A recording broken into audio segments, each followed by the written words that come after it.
আসসালামু আলাইকুম। সবাই কেমন আছো? আমিও ভালো আছি। এখন আমরা তো মাই গভে সবাই রেজিস্ট্রেশন করেছি, তাই না?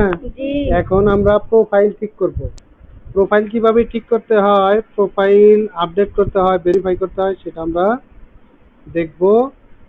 এই যে প্রোফাইল এখানে দেয়া আছে, প্রোফাইল এখানে আমরা যেমন কয়েকটি অপশন দেওয়া আছে, এগুলো আমরা সব করবো। এই একটা, এই যে পিতার নাম, মাতার নাম ইংরেজিতে, এরকম যে অপশনগুলো দেওয়া আছে সবই আমাদের পূরণ করতে হবে, ঠিক আছে? এই যে স্বামীর নাম, ধর্ম, আরো কত কিছু আছে, তাই না? এই যে দেখো, স্বামীর নাম ইংরেজিতে, জন্ম তারিখ, ধর্ম, লিঙ্গ, জাতীয় পরিচয়পত্র, এরকম আরো অনেকগুলো অপশন আছে। এগুলো আমাদের কি করতে হবে? হ্যাঁ, পূরণ করতে হবে। এই যে পেশা, জাতীয়তা, জন্ম নিবন্ধন নম্বর, বর্তমান ঠিকানা, বিভাগ, এরকম যা আছে সবই কি করতে হবে? পূরণ করতে হবে। এটা হচ্ছে প্রোফাইল, তাই না? এটা কাদের প্রোফাইল? তোমাদের। এই যে তোমাদের নাম কিন্তু অটো চলে আসছে রেজিস্ট্রেশন করার পরে। এখন তোমার পিতার নাম বলো। মোহাম্মদ আব্দুর, দূর না দুল? আব্দুর রব শেখ। পিতার নাম আমরা ইংরেজিতে দিয়ে দিই ABDUR, আব্দুর, আরো রব SHEIKH, শেখ দিলাম। মাতার নাম বলো, মায়ের নাম? মোহাম্মদ, হ্যাঁ। ওকে, তজিবা না? ও জি আর খাতুন, অলিভা খাতুন। মাতার নাম ইংরেজিতে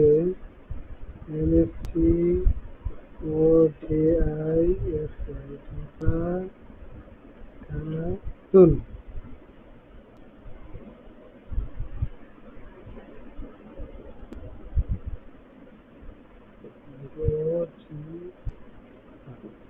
এই স্বামী নাই, স্ত্রীও নাই, জন্ম তারিখ কোন আছে? জন্ম তারিখ আচ্ছা, মনে নাই। ধর্ম ইসলাম না তোমাদের? লিঙ্গ ছেলে না মেয়ে? মেয়ে, আচ্ছা, ভেরি গুড। জাতীয় পরিচয় নাই, পেশা দরকার নাই। জাতীয়তা, জাতীয়তা হচ্ছে বাংলাদেশি। বলো তো কি? মনে রাখবে, হ্যাঁ। টিএন নাম্বার নাই, জন্ম নিবন্ধন নম্বর আপাতত নাই। বর্তমান ঠিকানা কোথায়? দেয় মিরকুটিয়া। বিভাগ কি? বিভাগ হচ্ছে রাজশাহী। জেলা কি? সিরাজগঞ্জ। উপজেলা কি? গুড, চৌহালি, তাই না? আচ্ছা, স্থায়ী ঠিকানা দিয়ে দিলাম।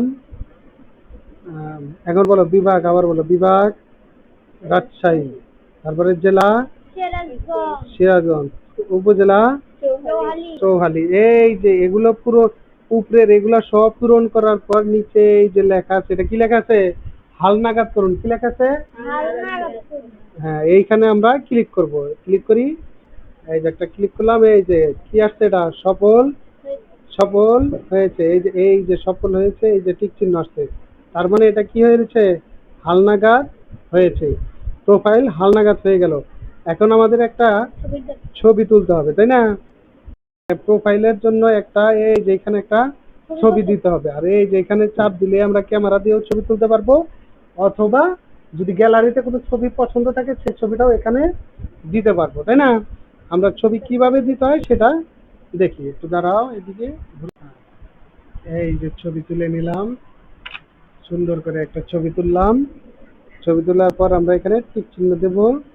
টিক চিহ্ন দেওয়ার পর এই যে আপলোড করার জন্য ছবিটাকে এইভাবে নির্দিষ্ট জায়গায় রাখতে হবে, সাইজ করে রাখতে হবে। এখানে রাখলে হবে? আবার এখানে রাখলে হবে? হবে না, মাঝখানে পুরো মুখ যেন দেখা যায়। এটা করার পর আমার কি করতে হবে? এটা করার পর আমাকে কি করতে হবে? এই যে আপলোড, এই আপলোডে চাপ দিতে হবে। দেই চাপ, এই যে চাপ দিয়ে দিলাম। এই যে আমাদের প্রোফাইল কি হলো, আপডেট হয়ে গেল। আমাদের প্রোফাইল কি হলো, আপডেট হলো। জি ধন্যবাদ। আজকের ক্লাস এই পর্যন্তই ছিল। পরবর্তীতে অন্য আরেকটি ক্লাস নিয়ে তোমাদের সাথে দেখা হবে।